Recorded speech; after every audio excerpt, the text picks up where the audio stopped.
इस खबर के प्रायोजक हैं Microtek college of management and technology.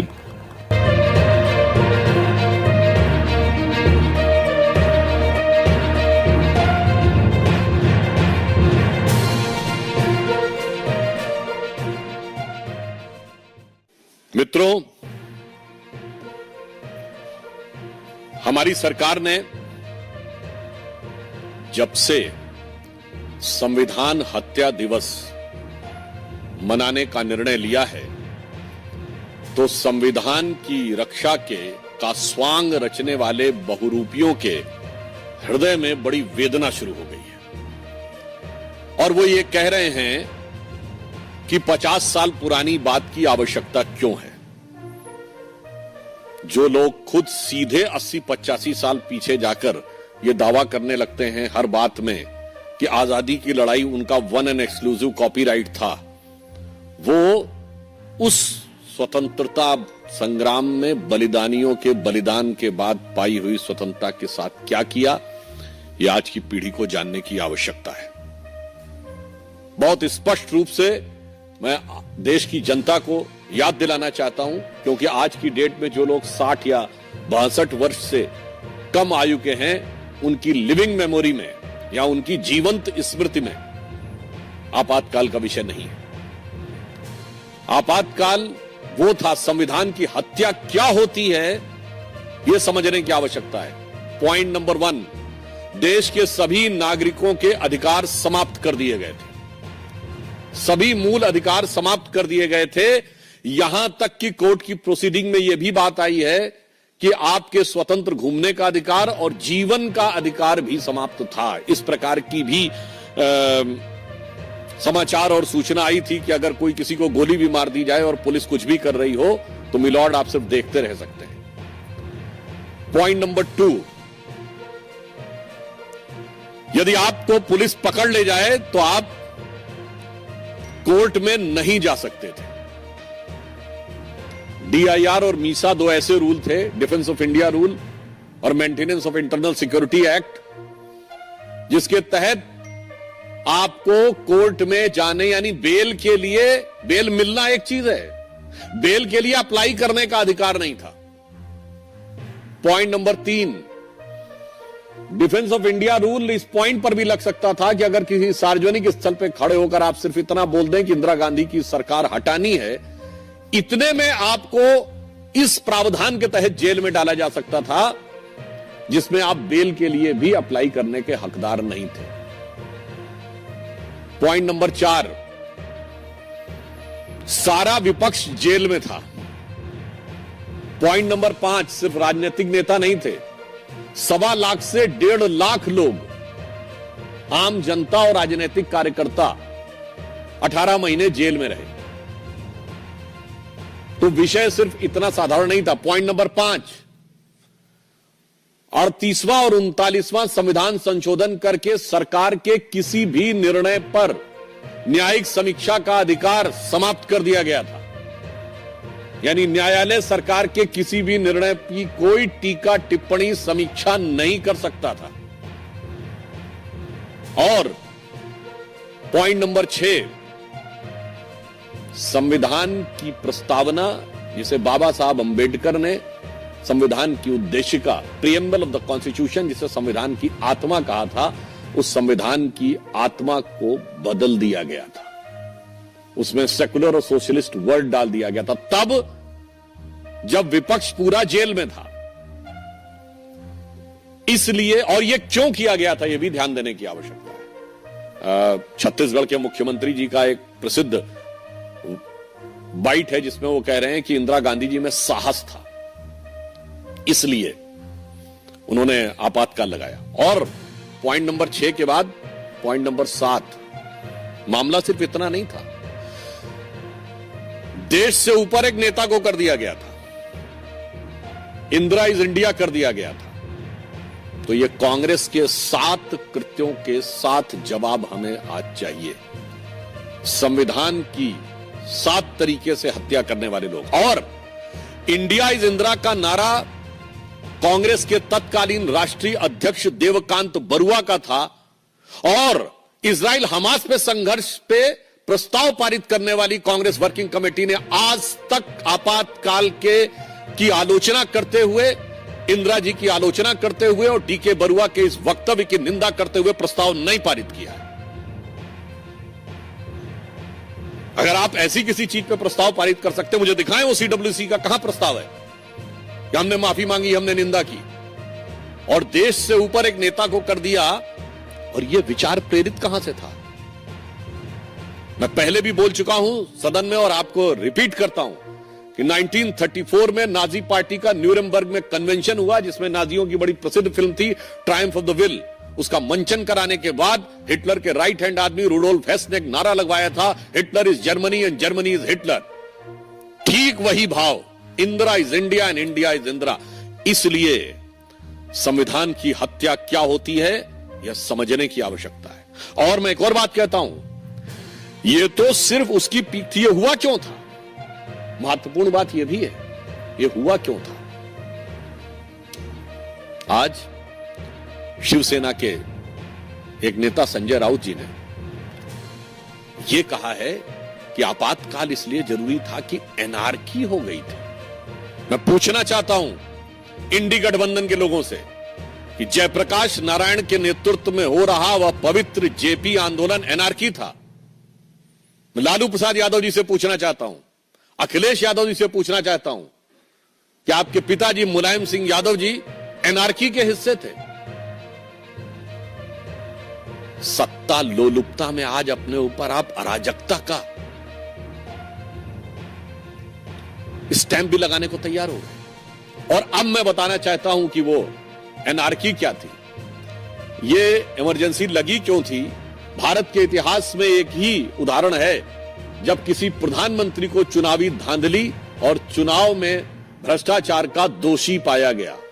Shrimati Indira Gandhi को इलाहाबाद उच्च न्यायालय के द्वारा, यह आरोप नहीं था, न्यायालय के द्वारा दोषी पाया गया और इस कारण से उनकी सदस्यता समाप्त कर दी गई।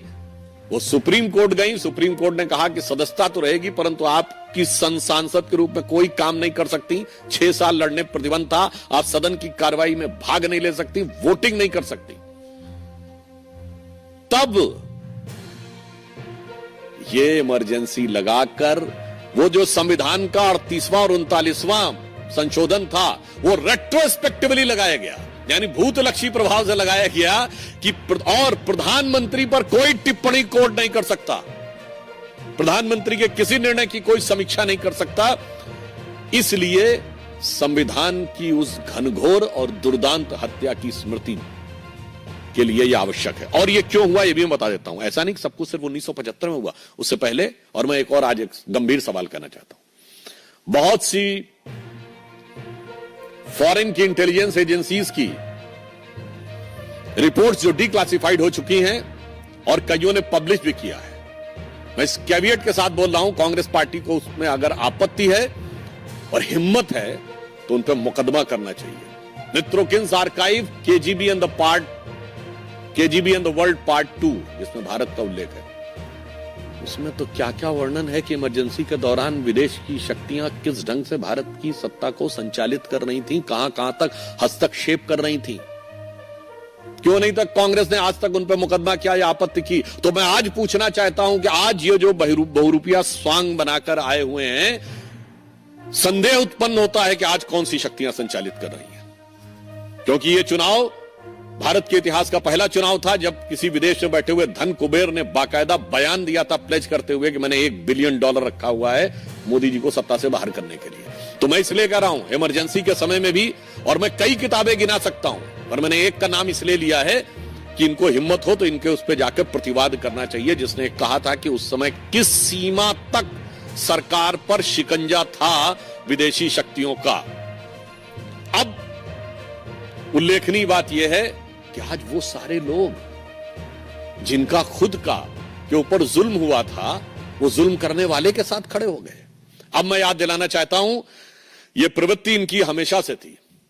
जवाहरलाल नेहरू जी की सरकार के समय में पहला कॉन्स्टिट्यूशनल अमेंडमेंट किस बात के लिए हुआ था? अभिव्यक्ति की स्वतंत्रता को कर्टेल करने के लिए। और वो भी कब हुआ था? 1951 में, यानी जब तक चुनाव भी नहीं हुआ था।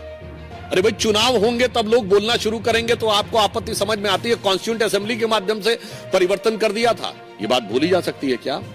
और मैं कोट करना चाहता हूं, बाबा साहब अंबेडकर इतने दुखी हो गए थे और उनकी पीड़ा जो थी संविधान के साथ जिस प्रकार का छल किया गया था नेहरू जी की सरकार के द्वारा, उसे मैं वो शब्द जो उन्होंने उस पीड़ा में व्यक्त किए थे, मैं उस शब्द यहां पर बोलना उचित नहीं समझता हूं, पर रेफरेंस आप लोगों को दे रहा हूं।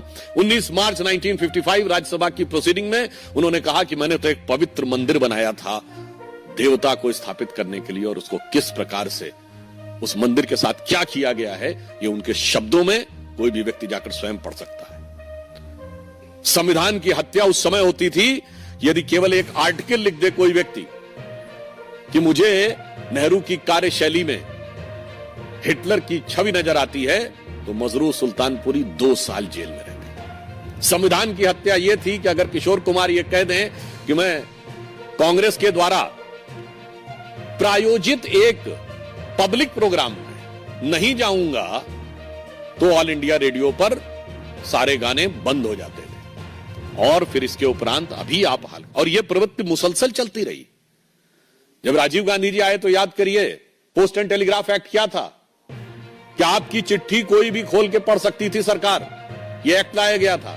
और अगर उसमें आपत्तिजनक कोई बात हो तो आप पे कार्रवाई भी की जा सकती थी। वो तो ज्ञानी चैल सिंह जी ने उसको रख लिया, अन्यथा आज सोचे। मैं पूछना चाहता हूं संविधान के रक्षा के इस बहुरूपीय गैंग वालों से कि भाई, अगर कोई आपसे कहे कि आपका सारा ईमेल, व्हाट्सएप सब कुछ सरकार पढ़ सकती है और पढ़े हुए के आधार के ऊपर आप पे कार्रवाई कर सकती है, यह था पोस्ट एंड टेलीग्राफ एक्ट। संविधान की हत्या यह थी कि 5000 सिखों की हत्या के बाद सर्वोच्च पद पे बैठा हुआ व्यक्ति कहे कि बड़ा पेड़ गिरता है तो धरती हिलती है। और संविधान की हत्या यह थी जिसे अभी चंद दिन पहले सर्वोच्च न्यायालय ने नलीफाई किया है कि यदि शरिया और सर्वोच्च न्यायालय में मतभेद हो जाए तो सर्वोच्च न्यायालय के निर्णय को रौंद कर संविधान को से ऊपर शरिया को कर दिया जाए। यह संविधान की हत्या थी। यदि कोई अखबार आपसे सवाल पूछना शुरू कर दे तो उस अखबार की बिजली काटकर उस पर छापा मार दिया जाए। वो आपको याद होगा जब राजीव गांधी जी से सवाल पूछने शुरू किए गए थे, वो थी संविधान की हत्या। अब आइए 1980 में मैं याद दिलाना चाहता हूं, जब इंदिरा जी वापस सरकार में आई, कांग्रेस पार्टी से पूछना चाहता हूं, विपक्ष की सारी सरकारें बर्खास्त कर दी गई राज्यों। All the state governments were dismissed in 1980। क्या प्रीटेक्स्ट पे कि केंद्र में चूंकि आपकी पार्टी चुनाव हार गई है, इसलिए अब आपका कोई नैतिक अधिकार नहीं है कि आप सत्ता में बने रहें। यह थी संविधान की हत्या। नरसिम्हा राव का समय आता है, आप सोचिए, हमारी 3 सरकारें बर्खास्त की जाती हैं। किस बात पे? हिमाचल, राजस्थान, मध्य प्रदेश की सरकार किस बात पे बर्खास्त की जाती है? यह थी संविधान की हत्या। और मैं संविधान की हत्या का एक और उदाहरण देना चाहता हूं। यूपीए 1 सरकार जो सोनिया जी की छत्र छाया में सुपर पीएम के द्वारा चल रही थी, मनमोहन सिंह जी के द्वारा पहली बात सर्वोच्च संवैधानिक निर्णय लेने की एग्जीक्यूटिव बॉडी यूनियन कैबिनेट से ऊपर नेशनल एडवाइजरी काउंसिल बनाई। यह संविधान की हत्या नहीं थी? एनएसी के चेयरमैन का पद असंवैधानिक था, लोग भूल गए। मार्च 2006 में सोनिया जी को इस्तीफा देना पड़ा था ऑफिस ऑफ प्रॉफिट के मुद्दे पे, क्योंकि नेशनल एडवाइजरी काउंसिल का चेयरमैन का पद असंवैधानिक हो गया था। जब उन्होंने इस्तीफा दिया, दोबारा चुनाव लड़ी। इस बीच में यूपीए सरकार ने कॉन्स्टिट्यूशनल अमेंडमेंट करके एनएसी चेयरमैन के पद को ऑफिस ऑफ प्रॉफिट से बाहर कर दिया। यह थी संविधान की हत्या। और मैं इसमें एक चीज याद दिलाना चाहता हूं, जिसे विशेषकर बिहार के लोग ध्यान करें। 2005 में जब एनडीए की सरकार को बर्खास्त किया गया, तो कांग्रेस के ही पूर्व कानून मंत्री स्वर्गीय हंसराज भारद्वाज जी ने पूर्व मुख्य न्यायाधीश जस्टिस सब्बरवाल की स्मृति में आयोजित एक कार्यक्रम में बोला था कि मुझे कहा गया था कि मैं चीफ जस्टिस से मिलकर उनसे यह प्रयास करूं कि निर्णय सरकार के पक्ष में आए। यह कौन कह रहा है? कांग्रेस के तत्कालीन कानून मंत्री बोल रहे हैं। परंतु जस्टिस सब्बरवाल के से मैं मिला, मैंने उनसे चाय पिया, मगर उनका एटीट्यूड देखकर मेरा साहस नहीं हुआ। यह है कानून की हत्या की पहले असंवैधानिक तरीके से सरकार को बर्खास्त करो और आप ये भी याद करिए, उस समय बिहार के राज्यपाल बूटा सिंह जी थे, सर्वोच्च न्यायालय का कमेंट किया था। मैं कोई टिप्पणी नहीं कर रहा हूं, इतना घातक कमेंट है कि यह थी संविधान की हत्या। और मैं याद दिलाना चाहता हूं, डॉक्टर एपीजे अब्दुल कलाम ने अपनी किताब द टर्निंग पॉइंट में लिखा कि उनसे मॉस्को में साइन करवाए गए थे। वो इतने दुखी थे कि लौट के आने के बाद उन्होंने अपना इस्तीफा देने का मन बना लिया और इस्तीफा उन्होंने तत्कालीन उपराष्ट्रपति भैरों सिंह शेखावत जी को भेजा। जब यह बात पता चली, मनमोहन सिंह उनसे मिलने के लिए आए और ये बात डॉक्टर कलाम ने अपनी किताब टर्निंग पॉइंट में लिखी है। और उनसे अनुरोध किया डॉक्टर मनमोहन सिंह ने कि कृपया आप ऐसा ना करें, अन्यथा सरकार गिर जाएगी। डॉक्टर कलाम ने कहा कि प्रधानमंत्री के इस प्रकार की याचना पर मैंने भारी मन से वह इस्तीफा वापस लिया। यह है संविधान की हत्या। इसलिए मैं बताना चाहता हूं, और उसके बाद यह सिलसिला सिर्फ यहीं पे नहीं रुका है। उसके उपरांत अगर आप आगे बढ़ते चले जाएं तो आज जब इनकी सरकार आ भी जाती है राज्यों में, तो क्या होता है? आज जिस ढंग से जरा सा विरोध में लिखने वाले लोगों के ऊपर कार्रवाई हो रही है, वो क्या है? वो तो एक पक्ष छोड़ दीजिए। मैं पूछना चाहता हूं, संविधान यह कहता है कि संसद के द्वारा पारित कानून के विरुद्ध कोई राज्य की सरकार कार्रवाई नहीं कर सकती, यह उसकी बाध्यता है। सीएए संसद के द्वारा पारित कानून था। इंडी गठबंधन की राज्य सरकारों की विधानसभाओं ने सीएए के खिलाफ प्रस्ताव पारित किया कि हम नहीं मानेंगे। यह है कानून की, यह है संविधान की हत्या। केंद्रीय एजेंसियों को काम नहीं करने देंगे, यह है संविधान की हत्या। और इतना ही नहीं, बहुत से लोगों को ध्यान नहीं है तो मैं याद दिला देना चाहता हूं संविधान की हत्या क्या होती है। बहुत सी ऐसी बातें हैं जो केरल की बात लोगों को उत्तर भारत में पता नहीं होती। केरल विशेषकर, जहां अभी तक राहुल गांधी जी सांसद रहे और अब प्रियंका जी वहां से सांसद की प्रत्याशी होने जा रही है।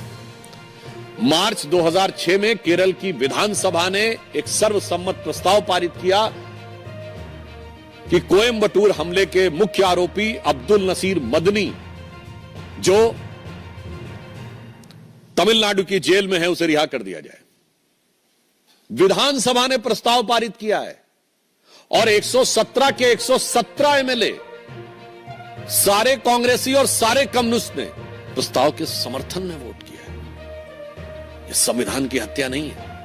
इस संवैधानिक संस्था के द्वारा एक आतंकवाद के आरोपी के पक्ष में प्रस्ताव पारित होना, यह नहीं है कि बयान देना, कॉन्स्टिट्यूशनल अपरेटस का उपयोग। और इसलिए हम यह कहना चाहते हैं कि जब जब इनके हाथ में सत्ता आई है, तब तब संविधान की हत्या हुई है।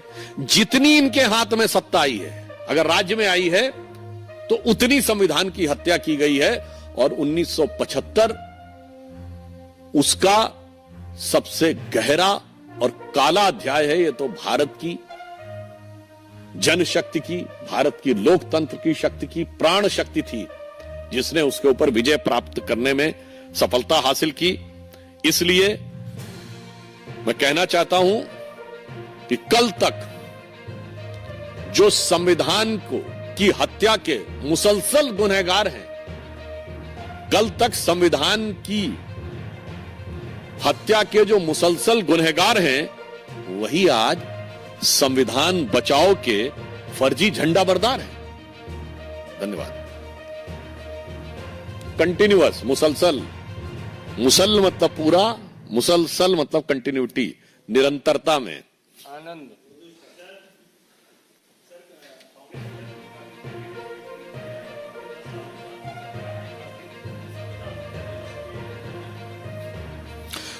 मुझे लगता है जब उनको इतना बताया जा चुका है। अच्छा चलिए, बाकी तो छोड़ दीजिए।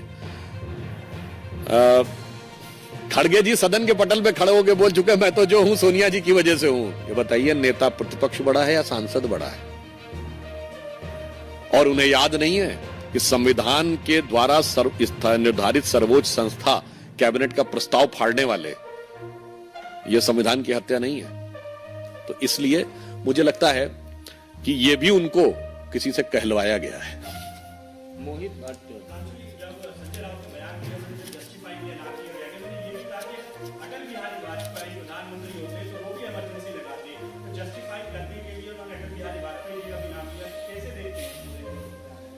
ये हास्यास्पद और विडंबनापूर्ण है। अटल बिहारी वाजपेयी जो स्वयं जेल में रहे, वो कह रहे हैं कि वो लगाते। और वैसे एक बात बताऊं आपको, जब इमरजेंसी खत्म हुई थी तो उसके बाद रामलीला मैदान में एक रैली हुई थी। सबने बोला था, उसमें अटल जी ने एक शेर बोला था, वो मुझे पूरा नहीं याद है। उन्होंने कहा था, मिल के बैठे हैं चंद दीवाने, कहने सुनने क्यों हैं बहुत सारे अफसाने, जरा खुल के दिल की बात तो कर लें, कल क्या हो जे कोई क्या जाने। ये तो अटल जी बोले थे भाई उस रैली में कि कोई भरोसा नहीं, कांग्रेस आ जाए तो उसके बाद फिर हो जाए। तो मुझे लगता है कि कांग्रेस की मैं कहूंगा कि कांग्रेस के आगे नतमस्तक होने की एक सीमा होनी चाहिए, और शिवसेना को कम से कम सत्ता लोलुपता में अराजकता जैसा शब्द जेपी और उस आंदोलन से जुड़े सारे नेताओं में, उसमें चौधरी चरण सिंह जी,